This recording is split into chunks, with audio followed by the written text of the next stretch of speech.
appartamenti in costruzione. Allora, eccoci rientrati, TV7 Match, adesso facciamo un piccolo viaggio in Cina con Massimo Senigallia. No, per parlare dei contanti, abbiamo parlato dei contanti, no? Qui da noi ormai Vabbè, appunto, diciamo, lo diceva Lorin, giusto? Che l'abitudine del contante in certi paesi c'è, non è che non ci sia. Io ho parecchi conoscenti. In Cina si compra anche la casa in contanti? Ma probabilmente anche sì, come d'altronde da noi si compravano le macchine magari e anche qualche volta le case, 30 anni fa, 20 anni fa. Quindi il problema secondo me non è tanto il costume del contante, il problema è il modo con il quale poi questo contante eventualmente viene utilizzato. I tagli come sono? Ma la moneta, cioè, il cinese che vuole utilizzare il contante deve viaggiare con la valigia, perché la banconota più grossa ha un valore di 12 euro, che sono 100 yuan, quindi per 12 euro a pezzo per fare dei milioni ci vuole un camion, no? Quindi probabilmente questo è anche un sistema che loro credo, non lo so se è una cosa ufficiale, ma penso che lo utilizzino anche per evitarne proprio il circolo, perché girare con le valigie diventa anche complesso, no? Quindi forse non si sa, ma presumo che se non hanno fatto le monete più grosse è proprio per questo. Converrebbe a tutti pensare di fare la moneta più grossa, però se te devi girare solo con monete a 10 euro fai fatica a portarti 1000 euro dietro, quindi questo forse... Anche perché qui da noi i 500 euro poi sono serviti proprio solo esclusivamente per le mazzette, per quelle cose lì, per i tagli classici. In circolazione se ne trovano ben pochi. Probabile. Ma quello che si diceva prima sul discorso fenomeno Cina, a prescindere, si parlava di ricchi, non Cina. I ricchi in Cina chiaramente sono tantissimi, perché negli ultimi 10 anni tutte le piccole aziende che facevano export sono tutte arricchite, come magari sono arricchite tutte negli anni 70 in Italia, più o meno. Lì chiaramente con dei numeri che sono proporzionali al fatto che la Cina va in tutto il mondo, sempre esporta in 200 paesi, cosa che invece diventa più difficile. Ha un grandissimo mercato anche interno, però adesso chiaramente parliamo di 1 miliardo. Ci sono molte aziende anche ad esempio nell'abbigliamento di no? qualità in Cina che preferiscono non esportare più e dedicarsi solo al mercato locale. E che problemi hanno le aziende italiane per andare in Cina? Ma secondo me ci colleghiamo a quanto detto prima, un poco la scarsezza del supporto, diciamo, di informazione e di aiuto che viene dato dagli organismi che dovrebbero essere preposti a farlo, non so, da qualche sezione delle Camere di Commercio, l'Istituto per il Commercio Estero, che in altri paesi è molto più efficace, e poi presumibilmente secondo me dal fatto che l'imprenditore italiano medio è piccolo, quindi difficilmente l'azienda, l'80% di aziende con 3 dipendenti come fa ad andare in Cina? O ha un supporto, ci vanno in gruppo, poi però l'italiano secondo me non fa neanche troppo facilmente gruppo. Bravo. È abbastanza individualista, un po', insomma, Lamborghini, Ferrari, Benetton sono tutte aziende che sono nate poi dalla forte voglia di individualità anche del protagonista, quindi questa è una problematica. Probabilmente avremmo secondo me le potenzialità, perché se tu vai in Cina e parli d'Italia sanno più loro di noi. Degli allenatori delle squadre di calcio, dei marchi, delle città, quindi noi siamo molto affascinanti per i cinesi, però poi se non andiamo questi copiano i marchi e tanto noi non andiamo. Quindi alla fine se esiste Versino in Cina o Filippo Valentini, questi nomi un po' lavorati. Noi abbiamo il nostro allenatore di calcio, non abbiamo Lippi se non altro in Cina. Che... Quindi, credo che si sia aperto anche un ristorante. Sì, a Canton, è aperto anche un locale. Ma il problema è che l'imprenditore italiano medio è piccolo, magari potrebbe anche portare la propria professionalità, però secondo me deve farlo in gruppo, da solo fa fatica a mettersi in gruppo, dovrebbe avere l'aiuto di chi lo coadiuva per fargli capire che si può anche fare impresa lì. E attualmente in Cina i beni di consumo costosi sono fortemente voluti, cercati, perché hanno tutto sommato molta capacità anche di acquistarli. Perché poi in realtà bisogna anche andare a vedere, se devi andare a vendere un bene costoso come il Made in Italy è sicuramente più costoso per loro, ma loro lo cercano e lo possono pagare i beni in Italy. Faccio l'esempio del latte che ho fatto prima. 1 chilo di latte in polvere da noi costa 8 euro, 12, 11,5, 13, da loro costa 30 per quello europeo e lo pagano. E lo paga chi chiaramente può permettersi di pagarlo, però lì ci sono, non so i numeri, ma decine di milioni di consumatori ricchi, che forse non si trovano in Europa, 10 milioni di consumatori ricchi o 20, sono ricchi a un certo livello. Ma comunque quindi... creano... Ma abbiamo un telespettatore che è in attesa, noi lo facciamo intervenire subito. Buonasera, il suo nome per cortesia, da dove chiama? Dice a me? Sì. Sono Maria Anna Lotesto, telefono dal Lido di Venezia. Buonasera signora Maria. Buonasera. Allora, il mio argomento sembrerebbe un po' lontano e invece è alla radice di tante altre radici. Allora, io ero sposata con un direttore di carcere proprio qua di Venezia, sì, che si chiamava Placanica Emilio. E poi promosso addirittura ispettore generale di tutto il Triveneto della Lombardia. Allora, sto bravo signore, quando si è voluto separare e poi divorziare da me, e avevo 5 figli, non mi ha dato una lira né per me né per i figli né per il mantenimento della casa, niente. Non solo, era calabrese, quindi se noi non distruggiamo queste fonti, è inutile andare avanti a parlare a vuoto. Allora, cosa è successo? Si è risposato la seconda volta. Io, tramite i suoi giudici amici dell''ndrangheta, non ho mai avuto una lira e come insegnante dovevo mantenere i 5 figli e in più i debiti che aveva fatto lui, che però mi sono rifiutata di pagare. Me ne ha fatti di tutti i colori. Allora, mi voleva rubare anche la casa per regalarla a una sua amica che si chiamava Emanuela Fescina. Non le dico i disastri. Signora. Allora, adesso arriviamo al dunque. Attualmente, dopo lui si è sposato con una calabrese, quando io sono andata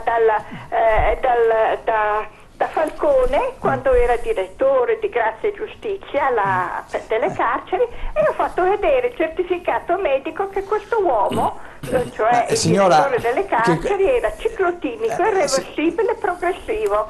Ora ho detto a Falcone, guardi che non è il caso che continui a essere funzionario dello Stato, non gliel'ho detto, ma la signora, qual è la domanda che vuol fare? Sia gentile. Allora l'hanno mandato via dalle istituzioni statali e quindi Falcone dopo un po' è stato ucciso, non lo so perché. Allora, cosa succede? Lui si è risposato. Signora, abbiamo bisogno della domanda, signora, sia gentile. Lui si è risposato e vorrei sapere il perché la nuova moglie prende la pensione che spetterebbe a me. Io mi ero sposata nel 62. Questa donna che è calabrese di Sant'Agata Militello, non lo so, si chiama vabbè signora, non vogliamo entrare in quelle che sono, sia gentile. Questa è la mia domanda, come fa a prendere la pensione mia? Va bene, io mi ero sposata grazie. nel 62 grazie signora Maria. Grazie. Allora sicuramente è una questione abbastanza particolare, non so se qualcuno dei nostri ospiti sia in grado di dare una risposta su questa vicenda di rapporto familiare, dunque di un matrimonio evidentemente la signora finito. si assume la responsabilità di quello che dice, chiaramente.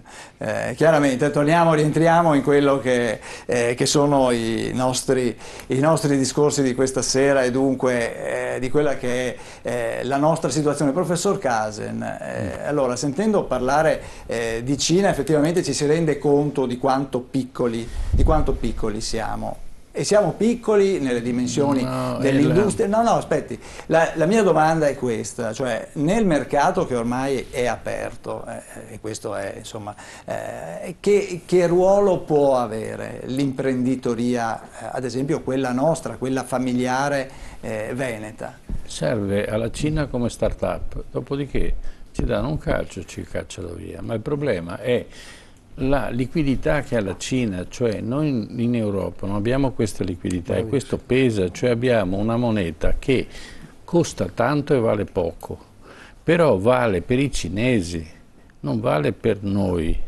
perché un cinese quando porta con lo yuan, porta il prodotto in Italia, lo porta a un prezzo talmente basso e dall'Italia si porta via l'euro e lui ha capacità di acquisto con l'euro. Certo. Perché lo usa fuori dell'Italia, ma noi che siamo costretti e non stampiamo moneta, allora questo è un disastro, non riusciamo, non c'è liquidità in Italia, non c'è liquidità, sta calando anche quella europea, l'unica liquidità, ma è una liquidità diciamo così fatta di numeri, è stata data alle banche, ti lancio 1 miliardo di euro dentro il conto, quindi ti risistemo il bilancio, vedi il Monte dei Paschi di Siena o qualcosa di questo genere, e quindi sono state create delle situazioni artificiali che non appartengono alla normale economia, quindi non è cambiato niente.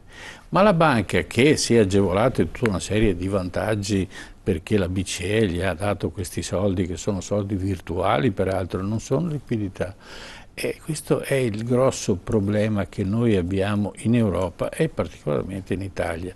Adesso io vorrei sentire dal professore. Infatti volevo sentire il professor Luciano Greco anche su quelli che possono essere gli scenari futuri della nostra situazione, perché effettivamente insomma, il quadro è un po' è ancora a tinte fosche e sappiamo, i numeri della nostra economia ce lo dicono chiaramente, ma soprattutto c'è questa rigidità a livello europeo.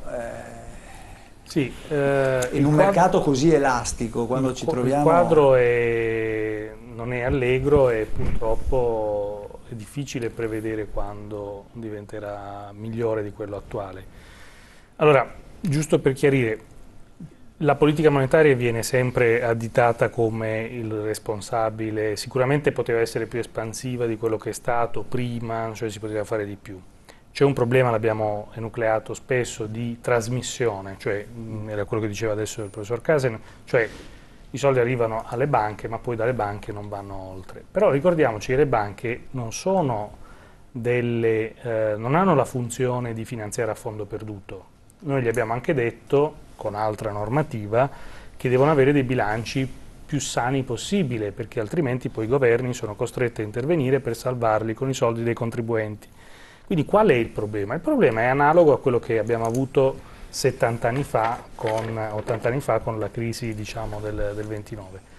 Cioè è un problema di domanda, è un problema di insufficienza dei redditi delle famiglie per acquistare beni e servizi. Questo problema non si risolve con la politica monetaria, questa è la cosiddetta trappola della liquidità, cioè le banche non danno i soldi alle imprese perché le imprese non hanno prospettive di mercato sane e quindi siccome le banche prestano i soldi soltanto, poi con tutti gli errori, non sto difendendo, ma sto dicendo che puntare tutto lì è un po' dimenticarsi, insomma un po' come occuparsi di una piccola ferita quando in realtà sei già in una situazione di emergenza, stai per morire praticamente. Il problema importante su cui bisognerebbe concentrarsi è uscire dalla austerità, cioè lo Stato non può essere lo Stato italiano, questo è un punto importante, l'Italia da sola non ce la fa, l'Italia se fa manovre espansive da sola si mangia tutto in termini di tassi di interesse sul debito pubblico, se l'Italia non ha il supporto dell'Unione Europea e degli altri paesi per fare espansione fiscale, noi pagheremo tassi di interesse. Guardate, fuori dall'euro l'Italia è come l'Argentina, non c'è dubbio da questo punto di vista, perché ammesso che in equilibrio finale funzioni tutto, c'è il problema che bisogna arrivarci a quell'equilibrio e nella transizione la situazione è disastrosa. Quindi non abbiamo alternative che far funzionare meglio, ovviamente ha funzionato malissimo, il sistema di politica fiscale europeo. Quindi vuol dire che i governi nazionali che non la devono smettere di fare il giochino di dire non contiamo nulla. Badate, il Consiglio dei Ministri europeo è l'organismo più potente dell'Unione Europea insieme alla Commissione. E quello che dice la Commissione cosa sono le cose da fare subito. Quindi il governo italiano deve fare alleanza con gli altri paesi in difficoltà, anche la Spagna è in difficoltà, ci sono vari paesi, si sta cercando di fare con la Francia, per cambiare l'agenda di politica economica dell'Unione Europea. Se non si fa questo, io sono d'accordo, la situazione non si risana, cioè noi continueremo, badate, la crisi del 29 è finita con la seconda guerra mondiale, il che vuol dire due cose. Negli Stati Uniti era drammatica e gli Stati Uniti non sono usciti dalla crisi finché non è iniziata la guerra, perché hanno cominciato a produrre cannoni e navi, eccetera, e quindi è finita la crisi. Ma vuol dire anche un'altra cosa peggiore, che quella crisi è finita nel nazismo, è finita nello sfacelo dell'Europa. L'Europa senza Unione Europea è stata un'Europa di guerre, questa cosa bisogna ricordarsela. Quindi, paradossalmente, da un problema economico andiamo a finire a problemi molto più gravi. Quindi, in sostanza, bisogna chiedere ai rappresentanti politici di qualsiasi livello di impegnarsi su questo, cioè bisogna far sì che l'Unione Europea faccia un piano, 300 miliardi, per carità, se arrivano sono pochi, per far cosa? Per consentire alle amministrazioni locali di fare investimenti pubblici locali, le cose che fanno attivare la domanda di beni e servizi, per dare reddito alle persone, non così per far nulla, ma per fare investimenti. Ci sono tanti investimenti che vanno fatti, investimenti per il dissesto idrogeologico, adesso c'è un elenco lunghissimo, quindi è urgente far questo. Oggi il governo italiano ha presentato progetti per 40 miliardi alla Commissione Europea per fare gli investimenti all'interno del piano Juncker. Dico solo una cosa, 300 miliardi sono pochi per rilanciare la crescita in Europa, sono pochi. C'è bisogno di fare almeno 3 volte tanto, perché noi siamo in una situazione di deflazione. L'ultima volta che l'Europa ha avuto la deflazione è andata a finire con la Seconda Guerra Mondiale, quindi insomma è urgente, questa cosa non è più rinviabile e non è un problema che si risolve con la politica monetaria. La politica monetaria, più di arrivare a tasso zero, più di nazionalizzare le banche, vogliamo nazionalizzare le banche in modo che facciano quello che... Ma ne basta una? Hanno funzionato. Ne basta una? Il punto è che, e lo diceva Keynes, tanto per è stato richiamato prima, tu puoi dare l'acqua, puoi dare il fieno al cavallo, non lo puoi obbligare a mangiare. Cioè tu puoi dare il credito alle imprese, ma se le imprese non hanno motivazioni di investire perché non c'è mercato, non investiranno. Adesso allora il punto interrogativo è così. è far ripartire. Attenzione, c'è mercato. Scusate, c'è una cosa che non funziona. Allora, in Cina, abbiamo sentito prima, c'è un imprenditore che è partito da Oriente e adesso ha 20, 30, 40 case che le compra con renminbi o con lo yuan, che è la stessa, che è una moneta che non vale niente, giusto? Però è diventato milionario. Noi abbiamo una moneta che vale tantissimo e non riusciamo a comprare niente, no? Allora c'è qualcosa che non funziona. Seconda cosa, non è merito del nazismo l'economia tedesca che dal 33 al 39 in 6 anni ha cambiato completamente la fisionomia dell'economia stessa, no? E c'è un certo Schracht, no? Che ha inventato 2 o 3 operazioni che sono state meritevoli e hanno creato un supporto sul quale poi il regime si è agevolato e ha avuto la... 2 domande, rapidamente. La prima, l'economia cinese cresce tanto anche perché, l'abbiamo sentito prima, ha un'economia interna importante. Quindi se l'Europa non riprende la sua economia interna, non ci sarà la possibilità per le imprese di investire. È da difesa perché è il delta tra la produzione in cinese e quella europea che è quella che crea il dramma. Sì, ma voglio dire, alla fine l'economia cinese potrebbe vivere anche senza esportazioni, questo è il punto. Cioè quando uno vede un paese che cresce tanto, non è l'Italia, cioè l'economia cinese, c'è 1 miliardo di persone, e adesso sì, esportano tanto, esportano dappertutto, però quant'è l'incidenza delle esportazioni sul prodotto interno lordo cinese? Allora, il punto fondamentale è pensare le economie, noi non siamo Singapore, così come la Cina non è Singapore, le economie piccole possono crescere di esportazioni soltanto, le economie grandi come l'Unione Europea, come l'Italia, devono avere un mercato interno. Questo è il problema, diciamo, dell'insegnamento della rigidità che c'è stata in materia fiscale. Quindi le imprese investono se hanno mercato. Sì, ma, chiedo scusa, rispondo alla seconda questione. Sì. Che abbiamo un telespettatore. Adesso, siccome c'è un noto storico dell'economia, David Landes, che ha analizzato quanto il regime nazista fosse veramente efficiente o no, è dubbio che sia stato efficiente sul piano economico. Sicuramente il regime, anche il fascismo in Italia, ha introdotto delle cose che avevano anche un senso, tipo la ricapitalizzazione delle imprese tramite l'Istituto per la ricostruzione industriale. Il ministro Beneduce introduce questo tipo di riforma che ha avuto degli impatti positivi. Sulla Germania no, la Germania è uscita dalla guerra a pezzi ed è stato soltanto con gli anni 50, quindi con una ricostruzione, la Germania era in condizioni terrificanti quando è uscita dalla guerra perché aveva una situazione economica completamente disastrosa. Che poi ci fosse stato un recupero di disoccupazione prima della Seconda Guerra Mondiale perché facevano armi, questo sicuramente sì. Però il punto, quello che volevo dire semplicemente è che il disastro economico non va visto soltanto con le lenti dell'economia. Quando ci sono milioni di disoccupati, quando la diseguaglianza cresce, quando ci sono persone che non riescono a guadagnare, che guadagnano meno di 500 euro al mese, A un certo punto questo ha degli effetti politici che potrebbero essere disastrosi, certo. Questo è il messaggio, certo, volevo certo. dire. Sì, però, scusate, la differenza è che 500 euro al mese 10 anni fa era una cifra, e questo è il discorso. Quindi il potere d'acquisto di una certa classe è sparito, e questo è il problema, mentre in Cina è distribuito ancora.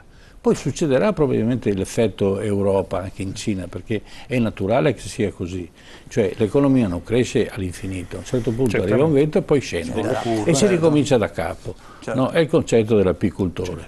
Quando l'arnia è piena la tirano via e questi devono cominciare di nuovo a correre, giusto? No? Esatto. Abbiamo il signor Antonio da Roma in collegamento. Buonasera signor Antonio. Buonasera.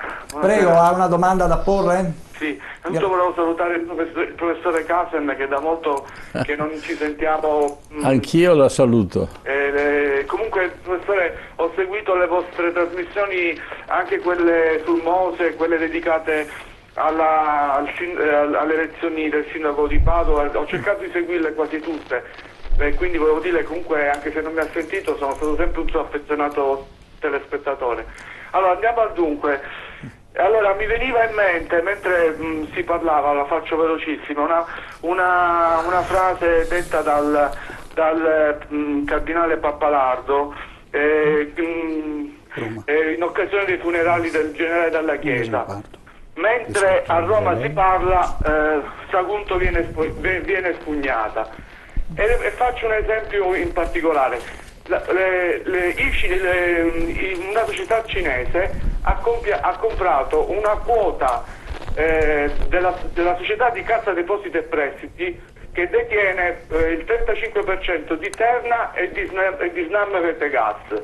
Allora, questa cosa, professore, ne approfitto perché la sua trasmissione è una delle poche trasmissioni che, per esempio quella su Mose è stata bellissima, avete denunciato delle cose, le faccio uno dei tanti esempi.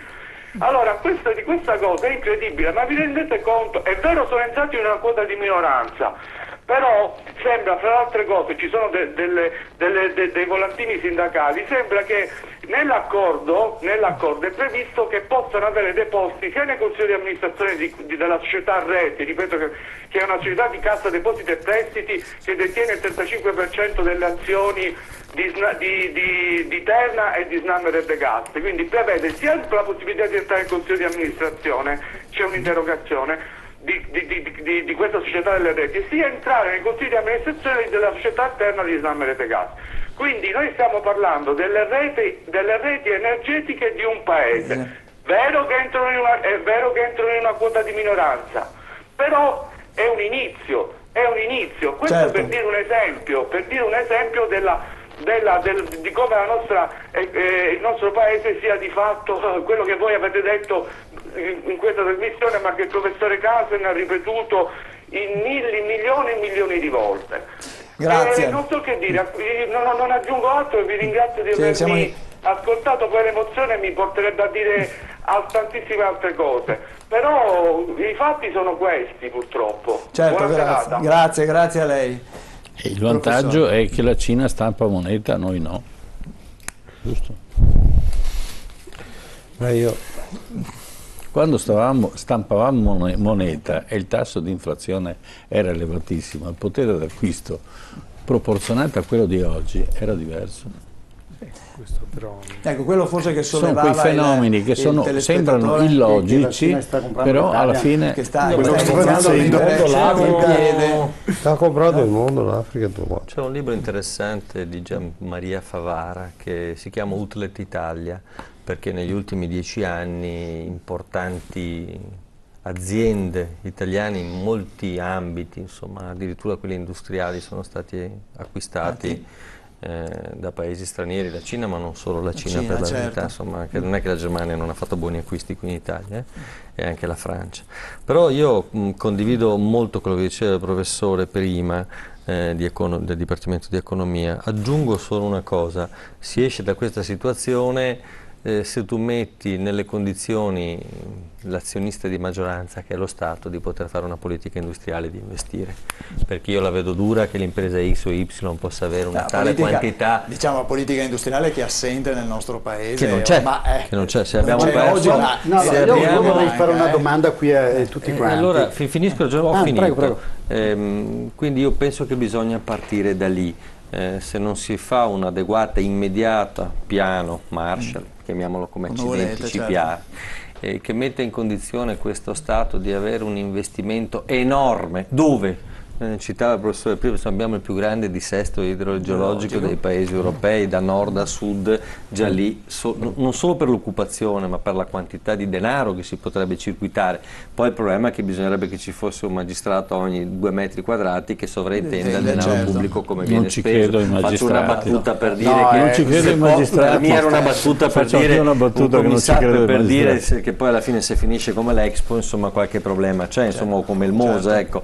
Quindi però ecco, da lì si deve ripartire, da un grande investimento, da un grande piano industriale, perché altrimenti se non generi ricchezza e la generi nel territorio interno, temo che dalla crisi non si esca, perché prima, ricordavo 2 ore fa, il nostro mercato per quasi il 75% è un mercato interno, poi abbiamo anche l'esportazione, ma se la gente non può comprare qui non si va da nessuna parte. Ma non ha potere d'acquisto la gente qua. Questo è il problema. Potere d'acquisto, ma non c'è neanche più. Allora, la classe media in questo paese negli ultimi 10 anni è scomparsa, che era quella che consenteva una cinghia di trasmissione all'economia interna. Allora, se non si investe, non si crea nuova ricchezza. Cosa prendeva un direttore di banca 10 anni fa, quindi quando c'era la lira, 12 anni fa, no? Quanto prendeva? 3 milioni, 3 milioni e mezzo. Giusto, no? Adesso deve prendere 1.500 euro, che fa? Niente. Allora, questo è il discorso. Allora, aumentiamo gli stipendi, aumentiamo che cosa? È un circolo vizioso che non vedo. Per cui le pensioni, allora Berlusconi ha detto vi porto le pensioni da 500.000 lire a 1 milione, oggi vuol dire 500 euro. Che campi? Non mangi neanche. Allora, questo è il problema della lira. E allora io, cercando di capire, no? Se noi siamo entrati nell'euro pagando l'euro 2.000 lire e i tedeschi l'hanno pagato 1.300 lire, e se io rapporto gli stipendi tedeschi a 1.300 lire e noi a 2.000 lire, vediamo la differenza. Torna, il conto torna, noi stiamo strapagando l'economia tedesca, che poi non è quella che pensiamo, perché metà della Germania è ancora catafascio, cioè la famosa Germania dell'Est, per cui hanno buttato giù il muro, è pesante per l'economia tedesca, ma loro sono furbi, perché su certe operazioni a noi è andato il Ministero degli Esteri, ma loro si sono presi invece tutta la tecnologia. Ad esempio, a me è capitato di andare come imprenditore con altri amici a Bruxelles per vedere per i finanziamenti europei, perché dicevamo che la politica nostra non ci accompagna a portarli a casa. Allora uno dice vabbè, provo io ad andarli a prendere, no? E quello che è emerso, che ho scoperto, che dicono ma voi avete le persone che mandate qui che non sono, diciamo, brave a portarvi a casa i finanziamenti, perché ad esempio i tedeschi invece lo fanno, i politici tedeschi che vanno lì fanno, diciamo, lobby per le proprie aziende, per le proprie imprese. I nostri politici non lo fanno. Si ritorna all'inizio quando dicevamo ma si potrebbe aprire uno sportello anche qui per accompagnare, eccetera. Allora, ma la domanda di fondo è: chi è che si ricorda l'ultima, diciamo, programmazione economica di questo paese, non so, quinquennale, triennale, non dico decennale, ma chi è che se la ricorda più quando è stata l'ultima? Allora, noi è un paese che vive costantemente di emergenze, su tutto. Voglio dire, l'emergenza va bene quando è emergenza, ma l'emergenza non può diventare una continuità.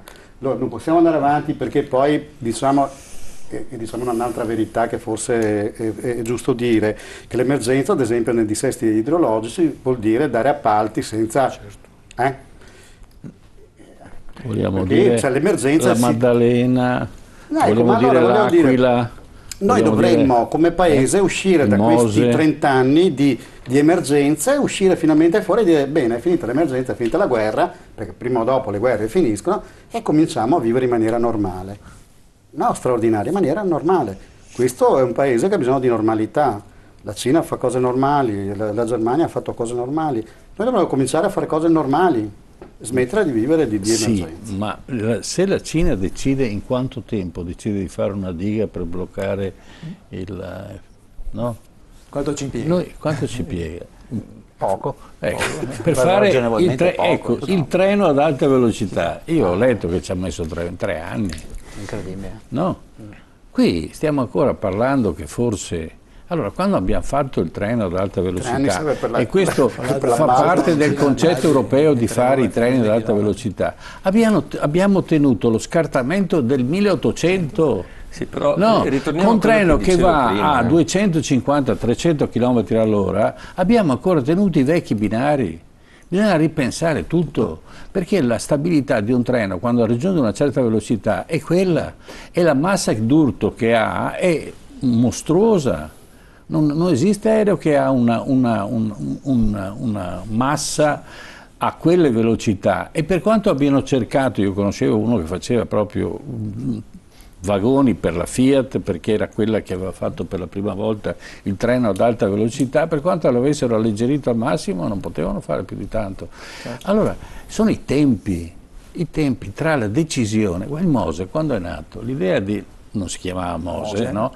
Il mondo ha mandato miliardi, 1966 ha mandato miliardi a Venezia, non so che fine hanno fatto, nessuno me l'ha mai raccontato, ho chiesto a molti.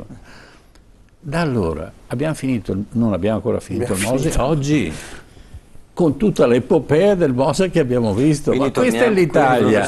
Torniamo al fatto che c'è stato un periodo in cui, perché adesso non è che possiamo denigrare solo, in cui abbiamo fatto in 8 anni l'autostrada del Sole, 7 anni e 11 mesi, con un po' di morti, però abbiamo creato quella cosa. Perché quella cosa? Perché c'era comunque... fino a Roma.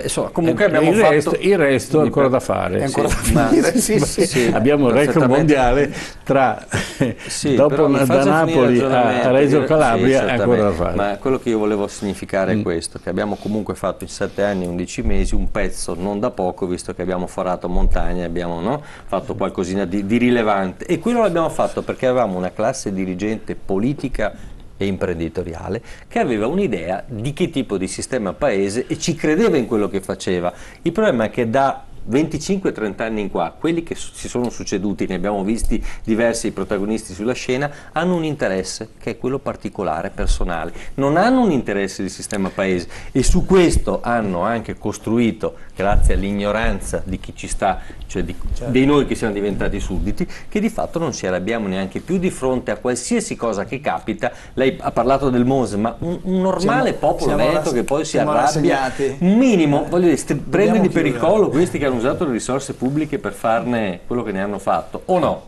Visto che poi questo di contraltare ha che cosa ha comportato? Che le addizionali, per esempio, comunali e regionali si sono triplicate, che le tasse locali dal 1997 oggi sono aumentate del 137%. Ma perché secondo lei? Perché i denari pubblici sono andati in rivoli non propriamente di qualità. Allora vogliamo dirle queste cose? E questa è la grande piaga del nostro se forse cambiasse questa piaga, perché non è che qui non c'è gente che ha vision e non ha intelligenza, è che poi quando ha a che fare con questa classe questa sera abbiamo veramente abbiamo il record mondiale, abbiamo il record mondiale della costruzione di un'autostrada, no?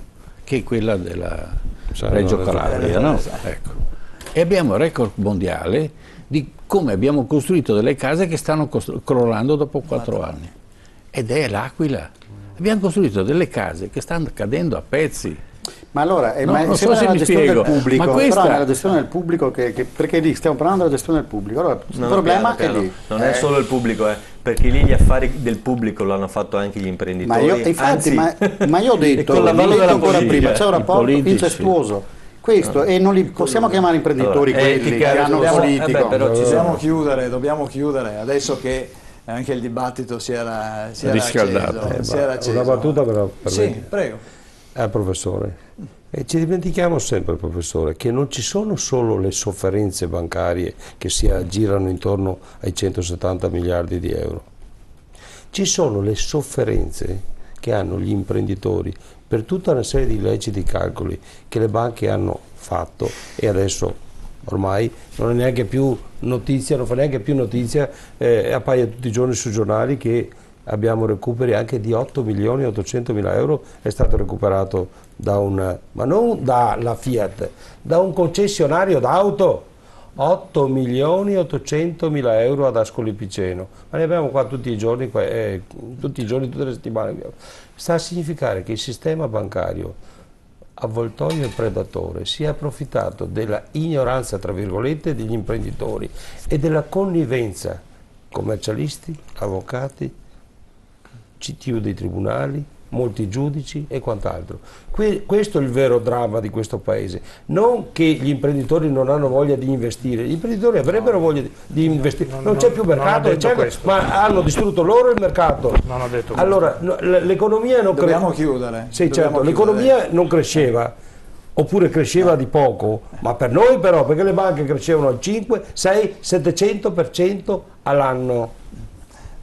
Dobbiamo chiudere. Sinigaglia, dopo questa sera hai deciso, ti trasferisci in Cina? No. Vengo anch'io. La battuta finale. È una battuta finale, dobbiamo fermarci qua. Grazie a tutti quanti voi che siete stati, che avete animato questa sera questo nostro dibattito, grazie ai telespettatori che sono intervenuti telefonicamente, grazie a quelli che ci hanno seguito comunque da casa. Ci rivediamo la settimana prossima qua, TV7 Match, arrivederci, buon proseguimento di serata, arrivederci.